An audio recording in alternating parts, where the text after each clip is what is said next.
Hi everyone, ఈరోజు అయితే మరొక డిష్తో మేము ముందుకు వచ్చేసా. ముందుగా స్టవ్ ఆన్ చేసుకొని దానిపైన ప్యాన్ పెట్టుకొని అందులో మీకు ఎంత కావాలో అంత ఆయిల్ వేసుకొని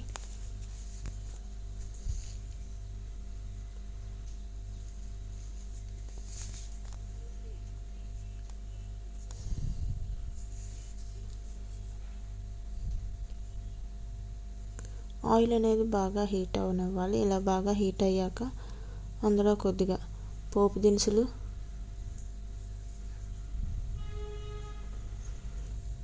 అలాగే ముందుగా తరిగి పెట్టుకున్న ఉల్లిపాయ, అలాగే ఎండుమిర్చి, వెల్లుల్లి రెబ్బలను కూడా వేసుకోవాలి. ఇలా వేసుకున్నాక ఇవన్నీ బాగా వేపుకోవాలి.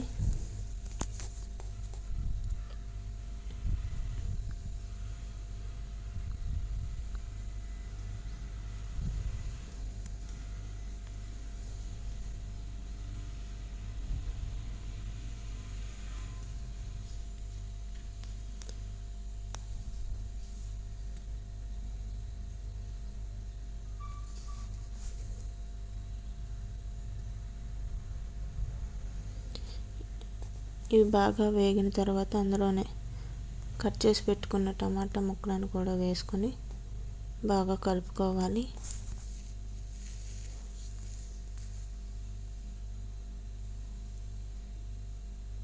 ఇలా బాగా కలుపుకున్నాక మనం ముందుగా కట్ చేసి పెట్టుకున్న బరబాటి ముక్కలను యాడ్ చేసుకోవాలి.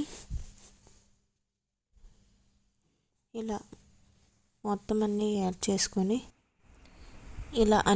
చేసుకొని బాగా కలుపుకొని ఒక 5 నిమిషాల పాటు దీనిపైన మూత పెట్టుకోవాలి.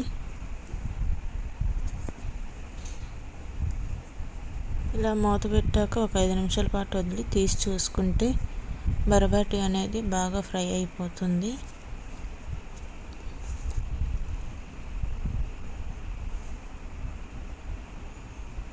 ఇలా బాగా ఫ్రై అయ్యాక దీంట్లో కొద్దిగా కారం,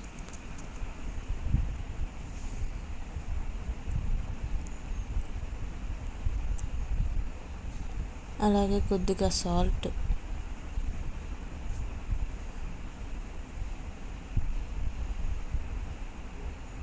అలానే కొంచెం పసుపు కూడా యాడ్ చేసుకుంటే కలర్ అనేది బాగుంటుంది. ఇలా ఈ 3 యాడ్ చేసుకున్నాక బాగా కలుపుకోవాలి.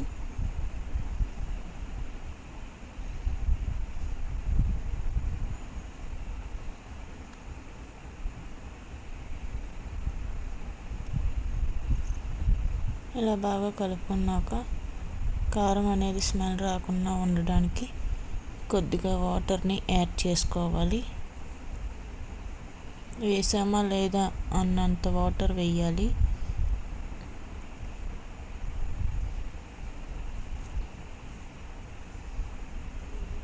ఇలా కొద్దిగా వాటర్ వేయడం వల్ల బాగా మగ్గిపోతాయి. అలానే కారం అనేది స్మెల్ కూడా రాకుండా ఉంటుంది. ఇలా వేసాక మళ్ళీ మూత పెట్టుకొని ఒక 5 నిమిషాల పాటు ఉంచి తీసి చూసుకోవాలి మధ్య మధ్యలో. ఇలా కొద్దిగా బాగా దగ్గరికి ఉడికాక దాంట్లో కొద్దిగా కొత్తిమీరని యాడ్ చేసుకోవాలి.